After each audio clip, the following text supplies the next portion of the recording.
All right, welcome to another fun kind of top-down, high-level conversation discussion video. Today I'm going to talk about purpose versus perceived purpose. And the easy way to break this down is like, how does this adventure start? What's the driving force behind this entire adventure? And when I say purpose versus perceived purpose, the purpose is what the actual adventure is built for. Most of the time, it's either a birthday, maybe leading to a surprise party. It's a marriage proposal. Maybe it's a fun thing for a corporate team building. Maybe it's just for fun for your kids, right? There's no reason. You're just trying to do it because you think it'll be fun. But you usually can't say this in the beginning of the adventure, right? They're not going to open the first wax sealed envelope and it's going to be like, you're going to get proposed to and you need to find it. I mean, you could. That would actually be very meta and kind of cool, and please tell me if you do that. But odds are you aren't going to just come right out and say that. So you have to have the perceived purpose. You have to have the reason that you're getting them out of the house. Now, if this is something super simple for your kids, you don't necessarily need to go really far into this. It could be something as simple as like, there's treasure in this locked box and you need to find the key. Awesome, easy, it's the real purpose, it's the perceived purpose, it's all of it. But try to get more creative than that. When you're thinking about the perceived purpose, the big thing to factor in is this is going to be driving everything. I like to have everything make sense. There should be a reason for everything. Everywhere they go, everything they do, there's a purpose for it. And here's a really easy example.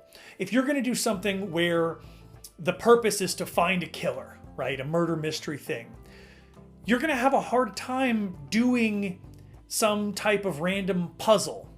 Because like, why would the killer have the puzzle unless you're going Zodiac? And then it's a possibility, but you're kind of muddling things up. And once again, you might be doing something for your kids and it doesn't really matter. I personally think it's a lot more fun when everything kind of makes sense and comes together and works. Even if it's on just like a background thought level, I think it makes it a more enjoyable experience. So one of the perceived purposes that I will do is maybe it's they're joining or they're being initiated into an agency.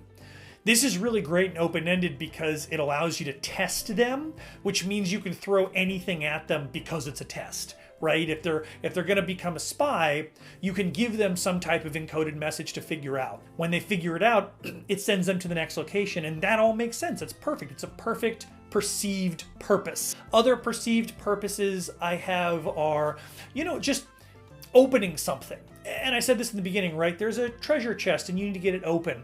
It's all you need, and then maybe they get it open and it spells out something else that happens. This is a great way to have it not have to be, a story-driven narrative where you have to keep track of plot points and reasonings and all of that. It's like, no, you just get the chest open and it's fun, it's easy. This is one of the first things that you want to commit to when you're building this adventure. The first being the starting and the ending and the timeline and the date. But the next one being, what's the driving force behind this whole thing? Are they gonna, the whole point is to open the cryptex, right? Maybe at every stop they're finding a letter, and then once they put it all together, it opens and they get the message to the final location, which is the proposal or the surprise party or the treasure, or maybe it's inside here, right? I've consulted where this was it, where she got to the very end and he gave her the piece and she opened up the cryptex and he pulled the ring out and he proposed to her. Cool thing. She carried the ring around the whole time. It's a fun, easy example.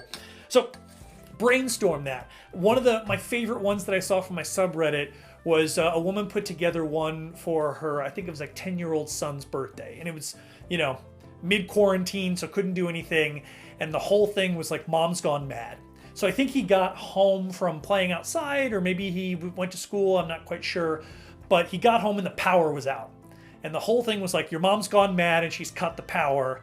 And you need to figure out all of these crazy ramblings and clues that you put together to turn the power back on for your party, right? And it was just this great, fun thing. It was so like, I don't know, it was just kind of heartwarming. Like if you were a 10-year-old kid and you got home and the power was out in the house and, it's a normal day and not like a snowstorm, you'd be kind of hyped. It's such a cool, different thing. So think outside of the box. Easy ones are opening a chest, opening something.